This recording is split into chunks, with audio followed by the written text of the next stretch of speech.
m'appelle Daniel Budet, je suis moniteur de plongée, je suis présent à Mayotte depuis début 2006 au sein de la structure du Nyamba Club.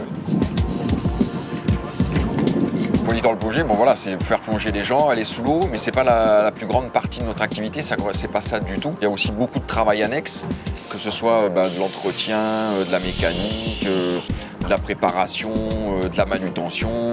Et donc c'est un métier qui est super agréable, mais qui est très exigeant physiquement. Les qualités pour un moniteur de plongée, déjà c'est d'être diplômé. Ensuite, effectivement, il y a d'autres qualités, mis à part le côté technique, mais ça va être une qualité de relation avec les clients, parce que malgré tout, c'est des clients qui sont là pour faire une activité de loisir, donc on doit être sympathique avec eux, à leur service et tout ça. Après, il y a tout un aspect aussi psychologique, parce qu'étant donné que c'est une activité dans laquelle les gens se mettent plus ou moins en danger, il y a vraiment un côté psychologique qui est très important, donc faire cette approche-là pour que les gens n'aient pas peur. Et puis après, ce qu'il faut surtout, c'est être très débrouillard parce qu'il y a une multitude d'activités différentes à faire. L'entretien, la mécanique du bateau, toutes ces choses-là. Et donc, quelqu'un qui est un peu touche-à-tout, un peu bricoleur, c'est parfait. Et puis surtout, il ne faut pas compter son temps. C'est une activité dans laquelle on s'investit beaucoup et on travaille sur des longues périodes. Concernant les contraintes, déjà, il y a le premier aspect qui va être tout ce qui est saturation en azote. Donc, nous, on en fait notre métier. On doit être vraiment très attentif donc, à notre phase de décompression.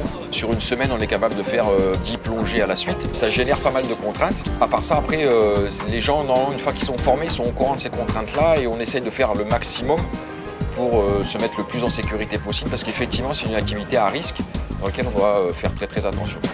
Pour quelqu'un qui voudrait éventuellement devenir moniteur de plongée, la première chose à faire déjà, c'est de commencer à plonger. Il faut déjà au moins avoir un niveau 4 qui permet à un plongeur d'encadrer des plongeurs d'un niveau inférieur. C'est ce qu'on appelle un guide de palanquet. C'est le préalable pour rentrer en formation professionnelle au niveau des CREPS. Alors à Mayotte, on peut se préparer jusqu'au niveau 4 déjà dans un premier temps.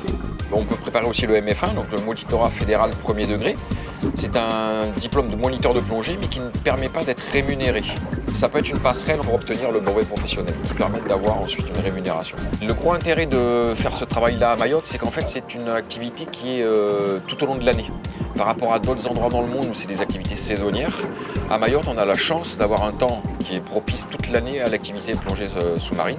Et le gros intérêt qu'on a aussi à Mayotte, c'est qu'on a une telle richesse au niveau de la biodiversité qu'en fait, on peut faire des rencontres formidables à tout moment, par surprise. Et donc ça, c'est super intéressant. Moi, ça fait 7 ans que je pratique ça à Mayotte. Je me sens vraiment bien dans ce que je fais, mais il faut savoir que pour moi, c'est vraiment une passion, c'est un choix de vie, de vivre à Mayotte dans cette activité-là. C'est tellement riche et tellement varié, tant au niveau des rapports humains qu'on peut avoir avec nos clients, tant au niveau des activités où on est obligé de s'adapter en fonction du niveau des gens, de leur état psychologique et tout ça, qu'en fait chaque plongée est totalement différente. Et même si c'est très intense, que c'est dur, que c'est physiquement exigeant, on ne se lasse pas du tout de cette activité.